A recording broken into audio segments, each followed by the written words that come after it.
Basse n'a pas gagné de titre européen depuis 17 ans, alors que le Loup en a gagné un en 2022 en battant Toulon sur le score de 30-12 au Vélodrome. Pour décrypter le jeu, les joueurs, les dynamiques, évidemment, je ne vais pas être tout seul. Je suis accompagné d'un mec qui est pointu, drôle, perspicace, qui connaît le rugby et qui en plus est beau gosse. J'ai nommé monsieur Aymeric Milan, alias Poney. Ne vous y trompez pas, le poney ne veut pas tout dire. Ah mec, meilleure intro.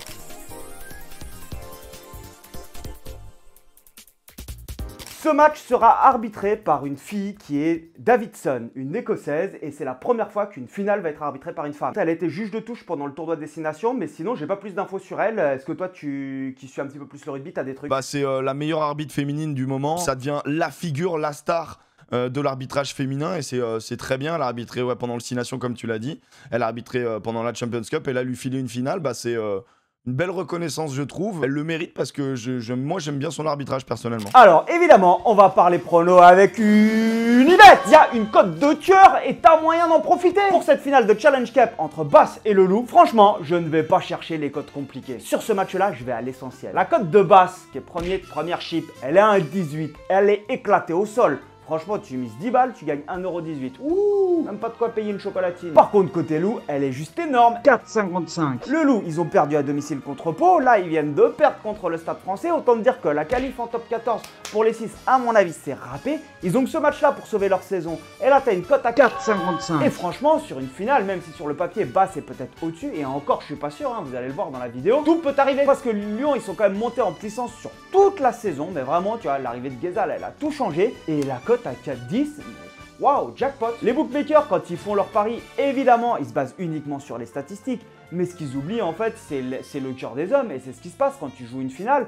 Karim Guézal, attention, c'est pas n'importe qui, il était en équipe de France et t'as des sacrés joueurs, on va le voir, t'as Radradra qui est revenu, etc. Il y a des blessés du côté de Basse. En plus, pour ceux qui n'ont pas encore de compte Unibet, c'est l'occasion idéale avec mon nouveau code promo UPRUGBY100. Vous avez jusqu'à 100 € de bonus sur votre premier pari. S'il est perdant, c'est versé en crédit de jeu. Le lien pour t'inscrire, il est juste en dessous dans les commentaires et dans la description. Alors par contre, faites pas les bolos. Quand on parie pour s'amuser, pour s'éclater. Les jeux d'argent, ils sont interdits aux mineurs et surtout, il ne faut pas parier de l'argent dont tu as besoin. Allez, on part sur la preview. Petit rappel des équipes. Basse était dans la poule du Leinster, de l'ASM, du Benetton-Trévise et... La Rochelle, ouais, La Rochelle. Et donc du coup, ils gagnent qu'un seul match sur les 4 et ils passent à la trappe, ils sont renversés en challenge. Le Loup avait commencé directement en challenge. Ils ont battu en 8e de finale Pau, en quart ils ont battu Gloucester et en demi-finale ils ont battu l'équipe d'Écosse pour Basse. Édimbourg, ouais, ils ont battu Édimbourg et ouais, Édimbourg. ça a été un joli match pour le coup, un beau chassé-croisé. Mais Basse ça a été au-dessus quoi. Et alors moi, la première question que je me pose, c'est comment cette équipe de Basse, qui sur le papier, on verra les joueurs un petit peu après, mais en gros, ça ressemble à rien. Il n'y a aucun joueur qui est connu, il y a très peu d'internationaux. Mais tu etc. respectes... Attends, ça commence comme ça, sans respecter les joueurs. Bah, ça commence comme ça. Bah, Finn Russell, c'est ma mère donc. C'est ce que je t'ai dit, il y a 2-3 joueurs connus, on va y venir après. Mais à part ces 2-3 joueurs connus, je suis désolé, il n'y a pas de star. Ah, je te trouve très dur quand même, je vais t'en citer 2-3. Ah ouais. Bah, Oli Lawrence, Finn Russell. Oui, c'est ça, c'est ce que je te dis, il y a 2 ou 3 stars, mais à part ces 2 ou 3 mecs, quand tu prends l'équipe du Loup, il y a beaucoup plus de mecs qui sont connus. Alors franchement, ça se calcule. Hein. Couillou, Berdeux. Couillou, Berteux, Radradra. Radradra, c'est terminé. Mais ok. Nini, Guillard. Devant, il y avait pas Kamisha aussi dans l'histoire? Ah, Kamisha, mec, ça fait 840 ans qu'il est plus en... Ouais, enfin, il a joué une Coupe du Monde, tu vois ce que je veux dire. Ouais. Disons que dans l'équipe de Basse, il n'y a pas un ancien talonneur anglais international. C'est vrai. Et c'est vrai qu'on suit plus le top 14. Mais ce que je veux dire, c'est que par rapport à d'autres équipes, c'est pas l'équipe qui a le plus de stars. Quand on compare à Northampton, j'ai l'impression qu'ils sont un petit peu plus outillés en termes de stars. Et pourtant, ils sont antépénultième de la première chip. Antépénultième pour toi qui dois pas savoir ce que ça veut dire. Avant-dernier, enfoiré, va. Mais Basse est premier avec une équipe, j'ai envie de dire, qui est peut-être moins outillée que d'autres. Et donc, la question que je me pose, c'est pourquoi? Bah, sincèrement, ils ont un... En fait, malgré tout, ils ont quand même d'excellents joueurs à des postes clés. Sur la colonne vertébrale et c'est surtout qu'ils ont un jeu moi j'ai été choqué par le fait que les mecs jouent très peu de chez eux. Ils ont vraiment ils jouent 80% de leur ballon dans le camp adverse et à chaque fois que je regarde les statistiques, c'est moins de 10% dans leurs 22 mètres et du coup moins de 10-12% entre leurs 22 et leurs 50. Ils sont extrêmement pragmatiques, ils mettent beaucoup de jeux au pied, orchestrés notamment par Spencer et Russell. Et il y a une autre stat qui est assez intéressante et je sais pas si tu la savais, mais en fait ils tentent très peu de pénalités. Ça c'est sans doute dû à ce championnat qui a ni montée ni descente, ce qui fait que ça les force à aller beaucoup en pénal touche, à tenter beaucoup plus de jeux à la main aussi. Et donc du coup la statistique que j'avais notée, que je pensais, je la trouvais intéressante pour la vidéo, c'est que les mecs, ils sont à 2 sur 3 pénalités tentées réussies en 6 matchs de Champions et Challenge, et 7 sur 9 en 16 matchs de championnat. De comparaison, le Loup c'est 53 sur 63 avec 7 matchs en plus de championnat, ok. Et Toulouse, qui est quand même plus à même de jouer, on va dire, c'est 36 sur 45. Tu vois, il y a quand même un delta monstrueux. Il y a un delta qui est impressionnant, mais c'est une équipe qui joue beaucoup, un petit peu comme Exeter quand ils avaient gagné la Champions Cup. Ils jouaient systématiquement à la main ou ils prenaient les pénalités. Exactement, donc c'est une équipe qui vraiment va te met la pression quand elle est chez toi et conserve tant qu'elle est chez toi. Est-ce que tu te souviens de Leicester qui avait été champion d'Angleterre au foot avec une équipe aussi rincée, éclatée au sol où tu connaissais personne, où ils avaient construit leur équipe sur les datas en disant ok tel joueur a tel ratio de passe, etc. Comme on l'a vu dans le baseball, ça s'est fait notamment avec il y a un le film stratège. qui est sorti avec le stratège, exactement. Et on sait que les datas prennent de plus en plus d'importance. Est-ce que Bath, c'est pas une équipe du coup qui utilise beaucoup les datas pour construire ses effectifs, ses feuilles de match et qui performe du coup sans avoir pléthore. Enfin, tu vois, si on prend les internationaux anglais actuels, parce qu'il y a quand même une majorité d'anglais dans l'équipe, à part Finn Russell, les internationaux anglais actuels, ils en ont 1,5, je crois, 2. Si on compte Sam Underhill. Ouais, c'est ça. Stuart, Underhill et Ollie Lawrence. Ouais, ça fait 2,5 si tu veux. Et de l'autre côté, en face, on a le Loup qui a éliminé les Sharks, les Ospreys et le Racing, du coup, en phase finale. Et eux, ils ont commencé direct en challenge. Le Loup qui a eu une année mouvementée avec un entraîneur qui s'est fait évincer et Karim Ghezal qui se fait virer du Stade Français, qui débarque dans le club du Loup et qui est plutôt un pari réussi, où il a réussi à redonner des couleurs quand même à cette équipe. Ah ouais, non, mais totalement. En fait, pour avoir eu notamment Michael Guillard en interview, ce qu'il nous expliquait, c'est qu'il est revenu à des choses simples et ça a changé aussi le côté, l'environnement, la méthode, on va dire. Pas forcément, ça réinvente le rugby, mais au contraire, ça change d'environnement, ce qui permet aux joueurs de se reconcentrer sur l'essentiel et de changer une dynamique, tout simplement. Et là-dessus, Ghezal a été très, très bon. Et puis, je pense que c'est un bon meneur d'hommes, mine de rien. Et du coup, bah, le Loup sait comment jouer, connaît ses forces, connaît ses faiblesses. Et donc, c'est une équipe qui est plus en confiance, on va dire, que ce que ça a été, on va dire, milieu de championnat, vers le début milieu de championnat, où ils sont passés de on est premier, boum, on retombe, boum, on remonte. Ce qui a été dur, à mon avis, psychologiquement à gérer aussi, quoi. En termes de jeu, du coup, tu disais la stat qui est intéressante, c'est qu'ils jouent très peu dans leur camp et qu'ils jouent beaucoup au pied. Est-ce que ça veut dire qu'on va avoir le droit à énormément de duels aériens sur ce match ou pas? Je pense que ça va être une des clés, ouais. Quant à Finn Russell, tu sais qu'il aime bien porter le ballon, c'est sûr, mais il n'est pas avare des jeux au pied, tu vois. Honnêtement, c'est un numéro 10, on a tout le temps l'habitude de le voir se faire intercepter à 40 mètres de leur but adverse. Et c'est possible parce qu'il l'a encore fait, je crois, la semaine dernière ou un truc comme ça. Mais il joue beaucoup vraiment dans son camp. Et sinon, au pied, Finn Russell, c'est quand même une référence. Il arrive à te déposer la balle où il veut sur le terrain. Et quand t'as Koka Naziga et Muir sur les duels aériens, c'est un peu chiant. Même Tom de Glanville, qui est le jeune arrière, c'est pas mal. C'est du 1,88, 1,92. Muir, il a 1,87. Donc voilà, t'es sur ce genre de gabarit-là. Et oui, ça s'envoie aussi dans les airs. Ouais. Est-ce que le Loup est outillé pour toi pour répondre du coup sur les jeux au pied de pression? Bah si, t'as Nignashvili, Ethan Dumortier, Ratez. Oui, ça peut, franchement, sincèrement. Alors, je sais pas dans quel état est Yohanné, mais ça fait un moment que je l'ai pas vu. Ouais, moi, je pense qu'avec Ratez, Dumortier et Nignashvili, bah, t'as quand même des semi-internationaux, internationaux qui peuvent faire la maille sur ce jeu en l'air là.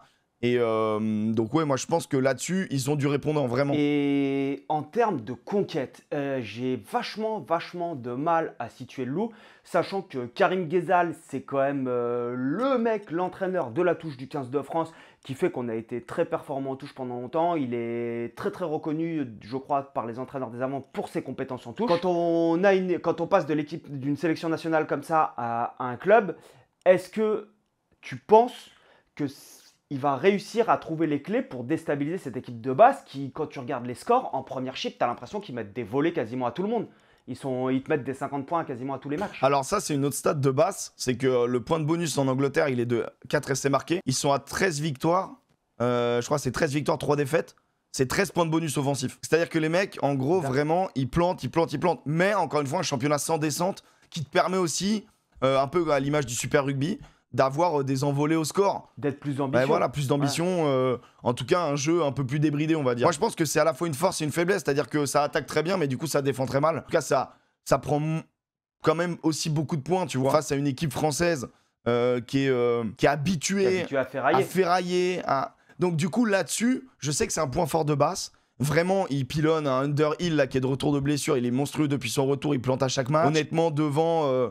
T'as deux, trois types qui sont loin d'être mauvais. Charlie Wells, je sais pas si tu te rappelles de lui, cette grande tige anglaise qui est vraiment pas mauvaise, qui est aussi dominateur en touche. Will Stewart, Obano aussi. Donc là, on a un peu des trentenaires, des papas qui sont à l'expérience, un peu cette école anglaise, on va dire de destruction, de jeu à une passe. Ça, ils savent vraiment très bien faire. Il y aura un très très gros défi physique là-dessus. Et après, derrière, ça joue hein, du côté de Basse. Alors, on va y venir. Après, je pense que dans le combat, le Loup, pour moi, c'est une équipe qui a les armes pour rivaliser dans le combat, notamment avec ton pote Michael Guillard. Quand on l'a vu jouer en France, à toutes les émissions du petit bureau, t'es parce que Michael Guillard m'a dit ceci, parce que Michael Guillard m'a dit cela, parce que Guillard et tout. Bon. Okay. Et encore, tu connais un international français? Bah ouais, moi j'en connais pas. C'est vrai. En même temps, il a été formé dans mon club, donc ça aide. Ah ouais? Quel club? L'URC 78. Dans les Yvelines. Et pour info, pour ceux qui connaissent Emeric, c'est super. Pour ceux qui ne le connaissent pas, on peut te qualifier peut-être d'analyste rugby, je pense. Non, c'est streamer. Analyste rugby, c'est un peu fort, je trouve. Mais on essaye, En fait, il analyse très bien le rugby. Enfin, on se recoupe sur pas mal de points. Et pour ceux qui ne le connaissent pas, il a une émission tous les lundis soirs sur Twitch ou sur YouTube. Sa chaîne, c'est Poney Club. Et c'est vraiment très intéressant. C'est fait avec 2 journalistes de Sud Radio aussi. Et ce qui est bien, c'est qu'il arrive à rentrer un peu dans la tête des journalistes pour leur expliquer vraiment le rugby. D'un côté, quand on est pote avec Michael Guillard... calmons-nous. Non, je rigole. En fait, c'est plutôt l'inverse. C'est-à-dire qu'il dit des conneries et les journalistes le regardent. Mais c'est une émission qui est super drôle à regarder. Je vous invite à aller la voir. C'est très gentil, c'est très cool. Je pense que dans le combat, Michael Guillard, avec les mecs, avec les joueurs qu'ils ont devant, avec des chats, des Guillards, etc., c'est quand même très costaud, le Loup. Donc à mon avis, ça peut tenir.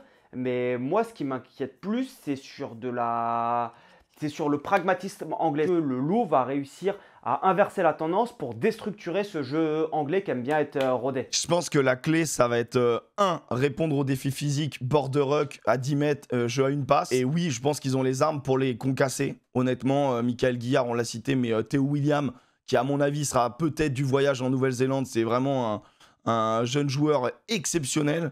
Après, ils ont Cretin qu'on enterre, Saginadze, le géorgien, Liam Allen, Bota. Ils ont vraiment des marmules monstrueuses. Donc, je pense que vraiment devant, il y aura du répondant. Une fois qu'ils vont transformer le jeu, c'est là où peut-être ça sera dangereux.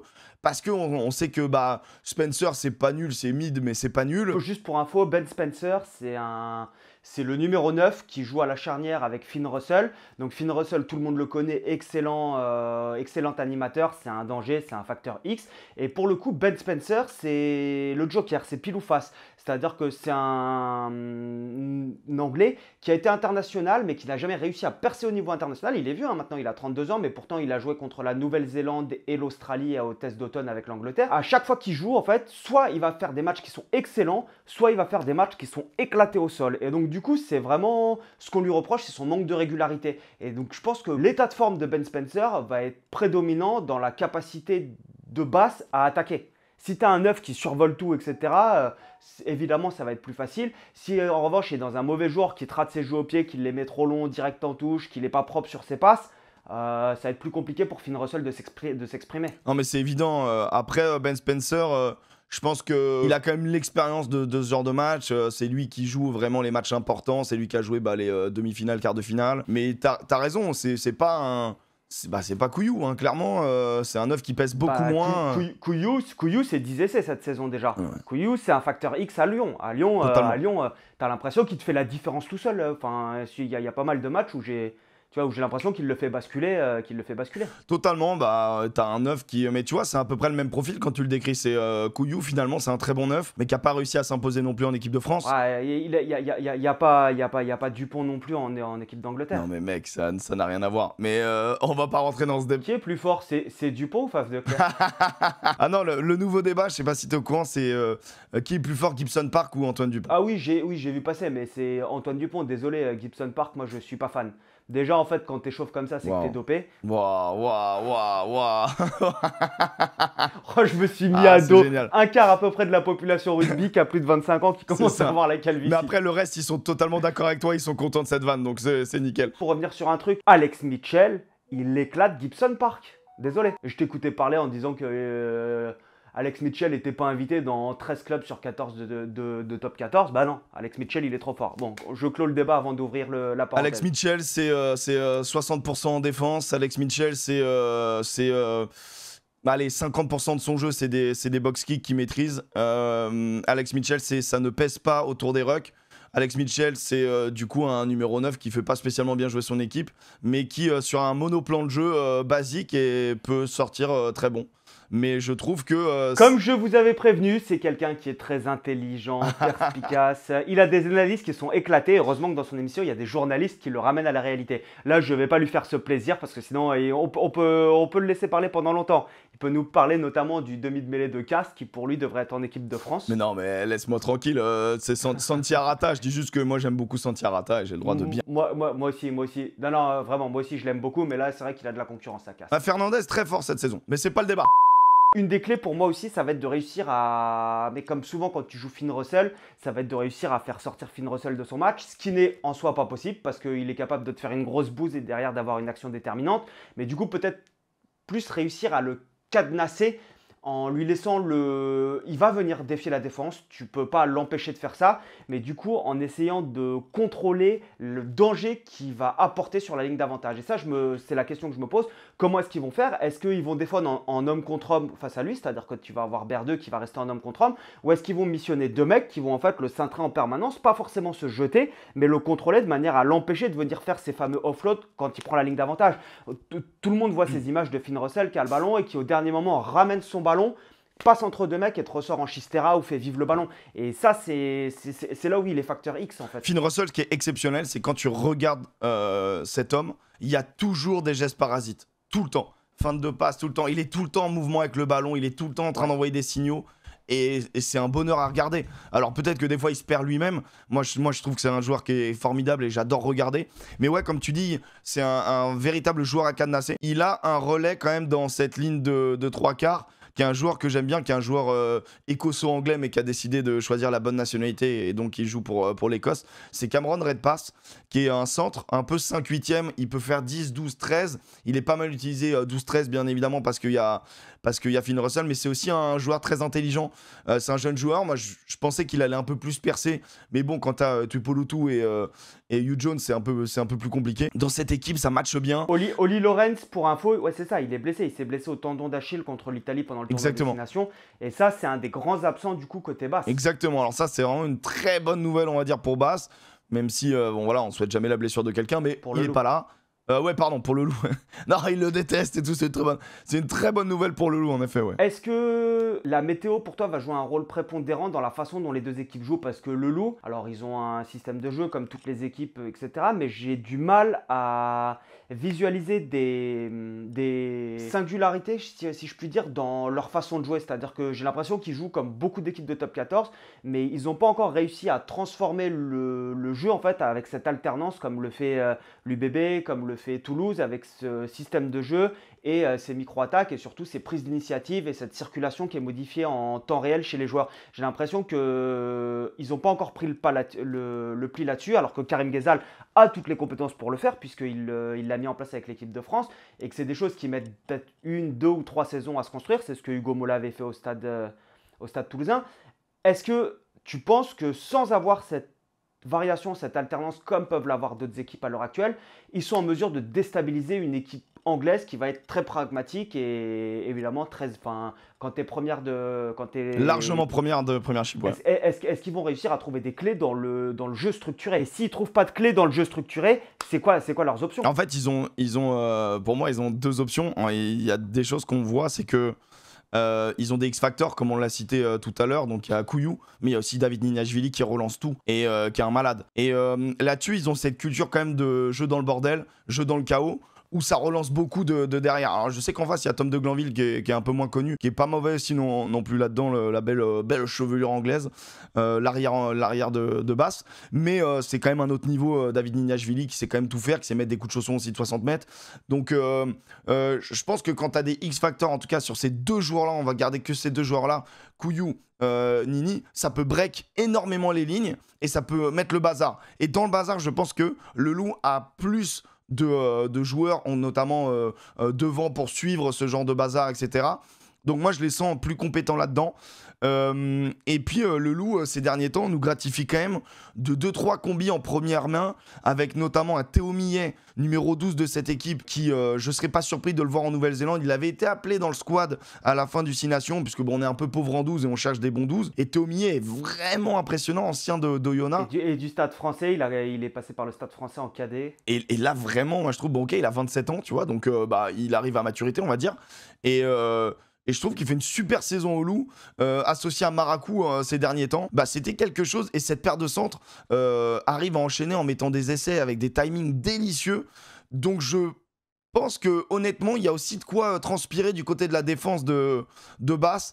Ils savent comment jouer. En effet, c'est un système, on va dire, assez classique, mais derrière, ils ont des combis première main qui font très mal, et ils ont des joueurs X-Factor qui peuvent vraiment briquer les lignes et mettre Basse dans le chaos.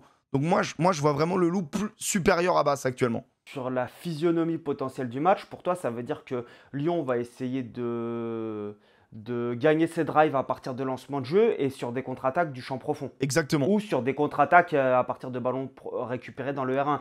Ça veut dire que pour avoir des ballons de contre-attaque, sur le troisième rideau, sur le champ profond, ça veut dire qu'il va falloir que Basse ne mette pas des jeux au pied de pression, mais mettre des jeux au pied d'occupation pour avoir des cartouches. Ce qu'ils font aussi. Ce qu'ils font aussi, ok, parce que tu parlais beaucoup de jeux au pied de pression tout à l'heure, donc c'était la question. En gros, ils jouent pas de chez eux, en fait. Donc du coup, ils mettent beaucoup de jeux au pied.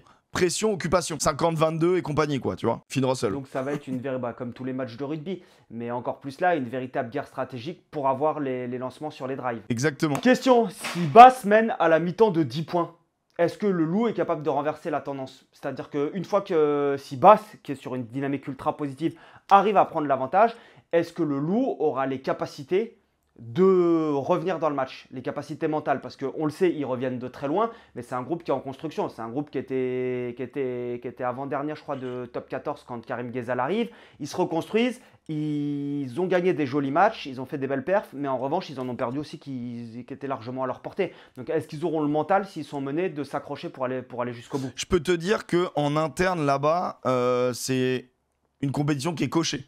Ils veulent gagner, ils veulent un titre. Dis-moi, tu connaîtrais pas quelqu'un à l'intérieur de l'équipe pour avoir autant d'infos? Alors, je suis quand même un petit peu le rugby. Et deux, ouais, je connais même plusieurs personnes à l'intérieur de l'équipe, si tu veux tout savoir. Tu connais un peu Michael Guillard, non? Ouais, je connais un peu Mika, je connais Ethan Dumortier aussi, pas trop mal. Ah oui, c'est vrai que tu l'avais invité au petit bureau. Ouais, je le connaissais pas avant et maintenant, je le trouve très, très sympa.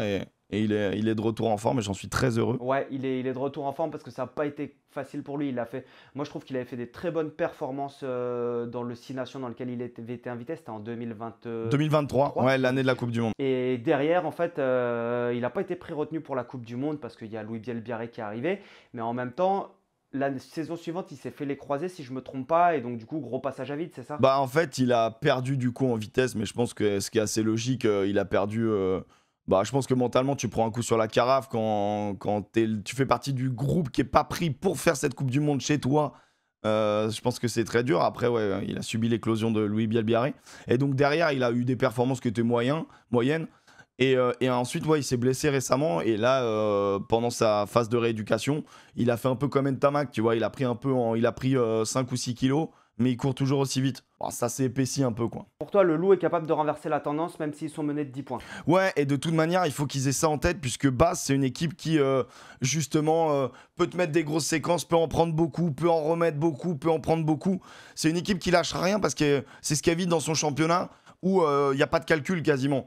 Tu vois, et le Loup devra être aussi sans calcul, c'est une finale. Et même si tu perds de 12 points... Mais est-ce que c'est... Est-ce que c'est pas justement le problème pour Basse qui n'est pas habitué à calculer et qui au bout d'un moment, tu le sais, le match s'il est serré, s'il est au couteau, bah, ça coûte 3 points aussi que tu le gagnes. Et donc est-ce que tu es capable de changer la mentalité que tu as eue pendant toute la saison de jouer tous les ballons le jour où c'est difficile? Eh ben, je sais pas parce qu'ils l'ont pas fait contre Édimbourg. Donc tu vois, c'est vraie question. Franchement, je sais pas du tout comment ils vont gérer. J'ai l'impression que leur logiciel est codé pour aller en touche.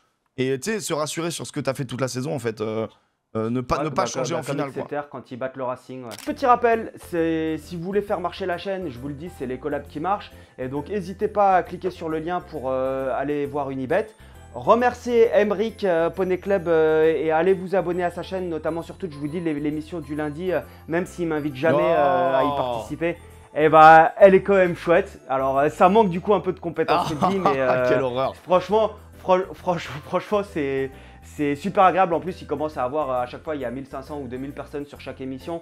Et quand l'équipe de France, elle joue, ça augmente. Enfin, c'est vraiment super chouette, c'est interactif. Les personnages, les intervenants sont toujours ceux qui présentent. Donc, les deux journalistes, c'est Clément Combe et Alex Priam. Ont chacun leur personnalité, mais ont chacun aussi des avis qui confrontent toujours avec des fusils à pompe. Donc, c'est très marrant.